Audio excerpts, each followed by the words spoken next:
First of all, meditation, I feel, is just the next step. It's a phase of it's a phase of development. It's like learning how to walk or how to roll over in a crib, you know, and just being inspired. One day you roll over on the crib because you're interested in something. That's not where you are. You are beginning to expand your boundaries, and um, then you're carried around by people who are bigger than you, who have permission to carry you around, and you're put on the floor and you hold your head up. And holding our head up is something that is highly significant in our development. And it just progresses. It occurs to us to crawl, because we're called to want to move ourselves, and our interest in moving towards things that are attractive and compelling, and that we have role models around us who are doing it, and we are giving it our best shot, and that the crawling, the hand knee, hand leg, that opposite across the body is important cognitive development to set us up for next stages, next phases: talking, walking, um, beginning to set a sense of self. No is a very important phase of development in terms of being able to determine wants, as this in terms of ego development. There are just massive amounts of phases, and each one builds a platform for the next. Developing an ego, all of this is towards developing a sense of I. And that sense of I is critical. It's critical, critical, critical. Without the ego, we would not be in this room together. We may be somewhere else, but it would be different than this. And so a lot of our inquiry is set by our investigation, by what the ego is doing in terms of trying to disassociate, trying to set itself apart from the drives that are inside of us. The drives help us to survive and thrive. And then there is um, and they kind of give us a leg up and push us. And then at some point, the ego develops is our ability to say no to our drives, or to say yes. But we act in large part by our ability to do what's the ahamkara, the not I maker, not me, and I'm not going there. And because that doesn't describe me, but this describes me. I'm attracted to this, I'm repulsed to that. That dichotomy has a lot to do with the shaping of our quest. It's a journey. This is a journey. So I'm going through this, and the gaining of language, and the gaining of socialization skills, and the desire to belong, and adolescence, the belonging of adolescence. Then young adulthood, seeking to join larger society, and the rules that are set up around building a family. And this is a family model. The system that we live here on planet Earth is a family model system. And Gurudev says that is the structure that the rishis had set in terms of determining that this place is organized around family, as differentiated from it could be individual elsewhere, though you would think the United States is that, but it's still human beings. Really, we are social beings. We are based on a we. And at some point, as we develop the ego and the intellect from the ego, we learn to gain the fruits from an existential or a sense-based perspective. But those paradigms, each paradigm that we embrace, once we exhaust the paradigm or learn the paradigm to some degree of mastery, we then become intrigued and desirous of moving we're being called to the next application, and the next application, and the next application of what we are capable of. And at some point in our development, we are called to transcend the ego. Not the ego, yes, transcend the ego, but to transcend the intellect and the intellectual query, language, existentialism in terms of orienting our experience toward the senses, through the senses. And so, in there's we become acutely aware of a mystery that is operating, that seems to predicate our behavior, and it's coming from somewhere that we experience. My experience has been that it comes from somewhere that's me, but it's not me. I have had a very strong sense that I'm being motivated by something and being guided and have appetites associated with things that seemed to come from within me, but I had no idea where it came from. And part of the ways in which I was doing that, I was paying attention to my dreams and knowing that there was a correlation between my psychological makeup and what happened to me in my dream states. And that the fears I had in the outside world were the fears also that manifested in the dream state. And that they seemed to coincide. And as I began to grow in the external world, I noticed that things changed in my dream state. And as I moved further in my development, I found that opportunities for change happened first in the dream state and then started showing up in the waking state. And the access to this new language of the dream state is meditation. As we are learning, as we are taught by our family and then our society how to navigate the external world in the waking state with language and with motor skills, so we're taught that at some point it's no longer the top of the heap. There's something more,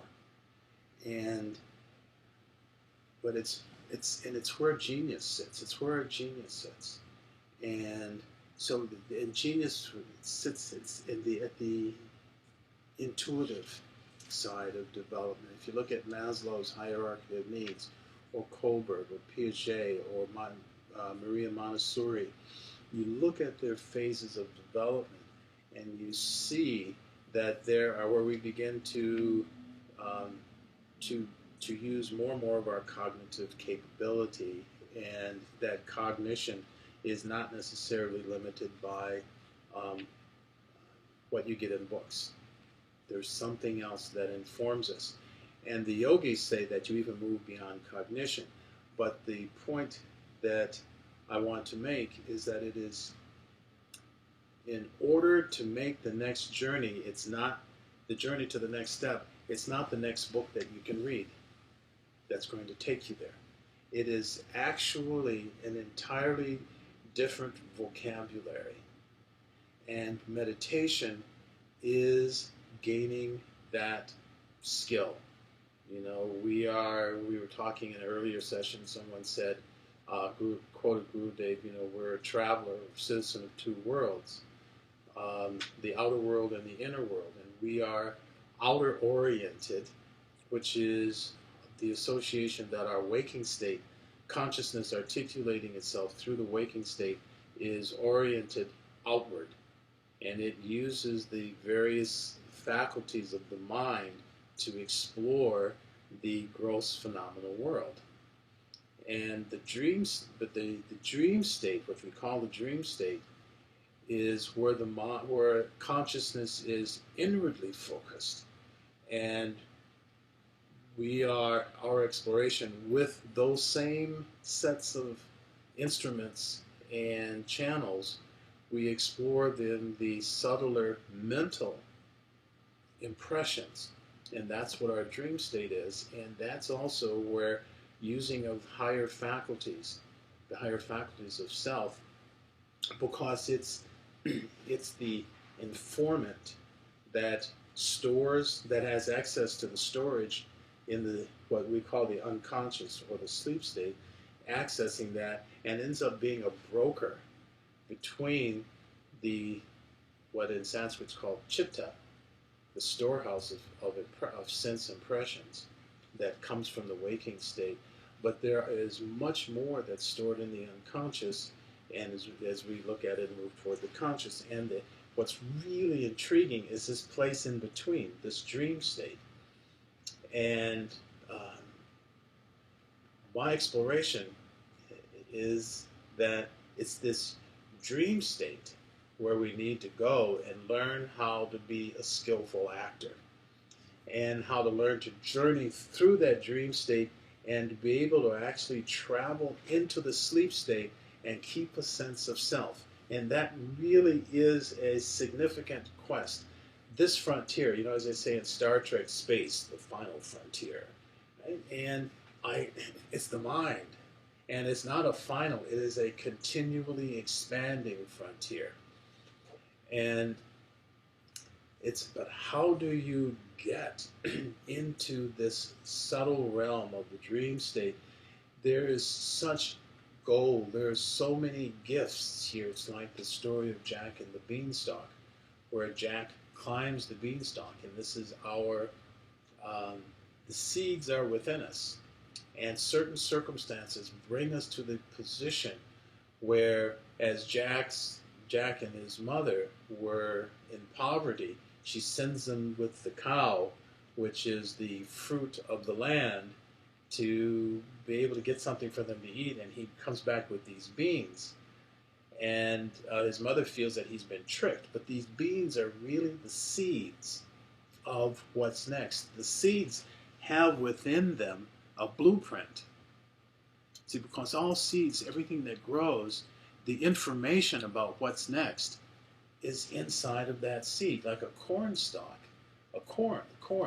You have a corn seed, and information that's necessary to grow a new stalk and many more corns, or the proverbial acorn. What you have is data that is stored in that seed, has the information that's necessary, so that when the casing is broken, because the conditions cause what's inside the seed to push outside the paradigm, then the information that sits inside of that stuff that's been activated with the beautiful force of water, with the life force, then begins to make a search. Because if it's in fertile soil, it begins to pull all the minerals towards it that is necessary for a sprout to come up, and then it begins to put out roots to gather more resources. And depending upon the blueprint inside of the seed will determine what the roots, what the membrane, what comes across the boundary into the membrane and travels into the center intelligence system, to be able then to send a sprout up to the sun. And then the data for the solar panels is in the seed, is inside there. The solar panels, which are the leaves, and the chlorophyll, then, which is the mechanism that then what's inside the seed uses to convert sunlight into energy.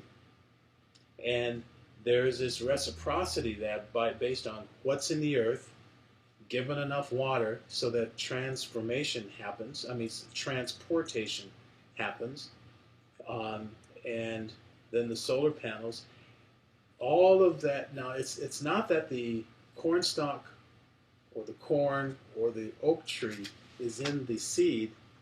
The data for making it, the map, the intelligence, the pattern for unfoldment, and then the ability to recognize how to tap the environment is there. And so what we have here is that meditation is the is taking us to the next step of being able to pull from the environment what we need. It would be like existential reality would be like beginning to send roots out and having the ability to collect minerals and various other forms from the soil and attract bacteria that help to metabolize things, so that way the these nurturing substances can go across the membrane. But then, how do you get the leaves out and set the solar panels?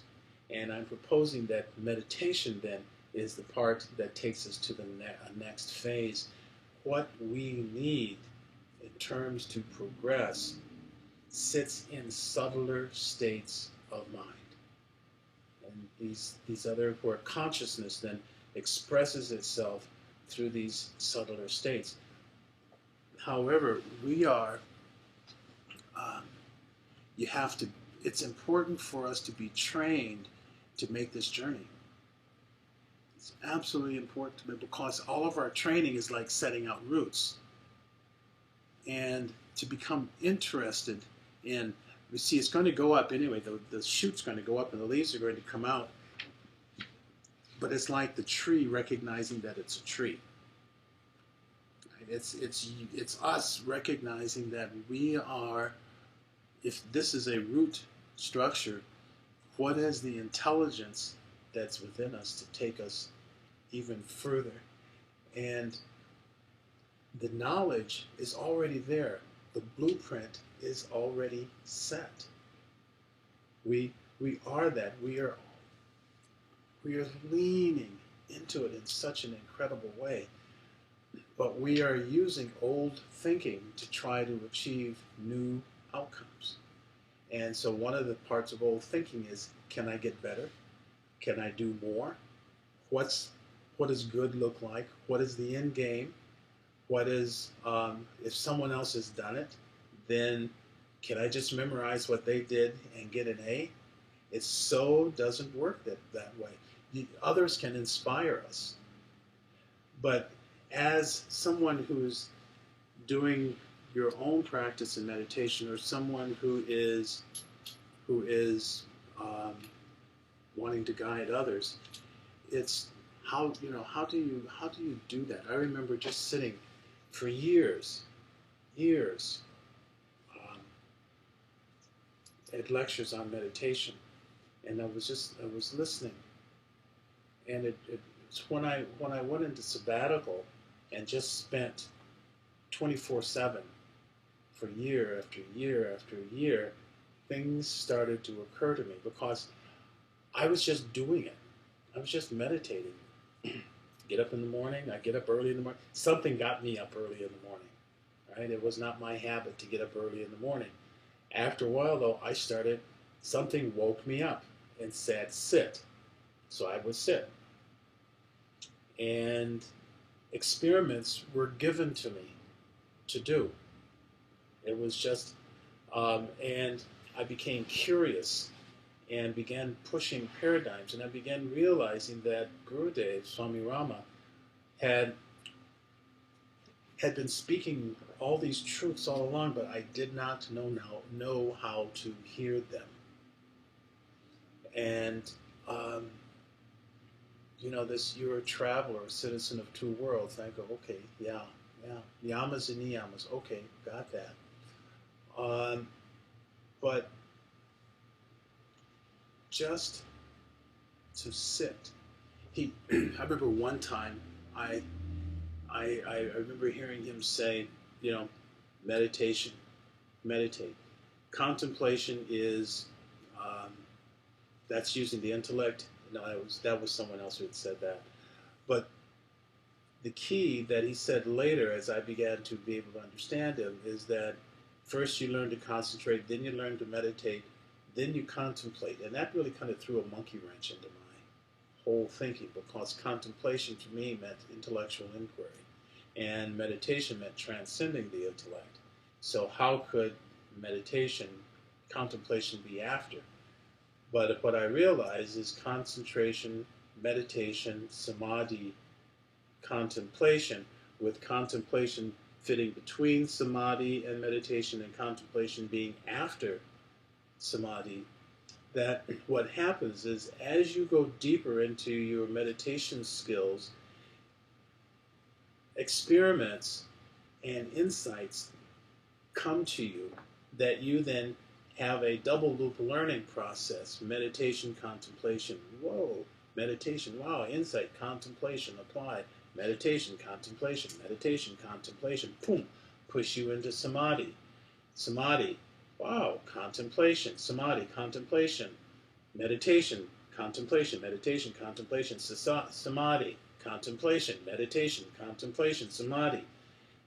That contemplation drives you into further and further insights and experiments.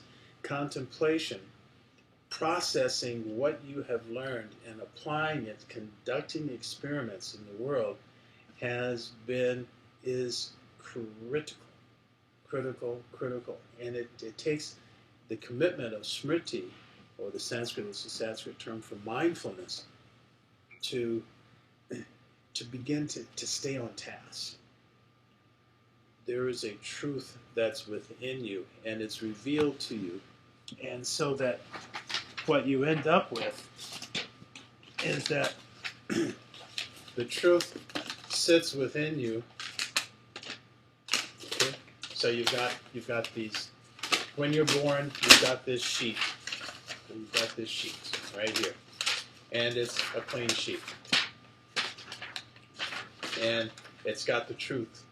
The truth is written on it. And what happens is you're born female, male, particular country, particular race, particular culture, particular class, and in places where those things make difference, you end up with potential.